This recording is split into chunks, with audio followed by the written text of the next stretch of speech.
Hey everyone, welcome back to the channel. In today's video, I will show you exactly how to play 2v2 in Clash Royale after the latest update because the menu and the options have changed a bit and many players can't find the 2v2 mode anymore.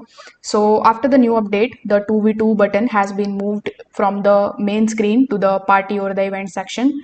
It is usually on the right hand side of the battle tab under the list of the active modes.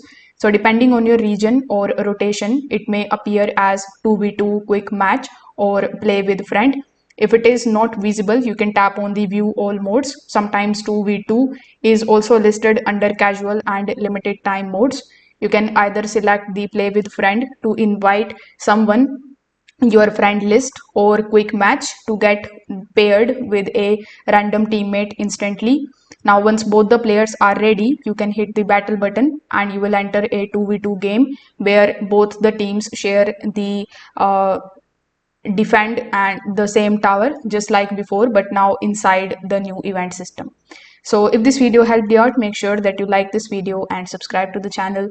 Thanks for watching.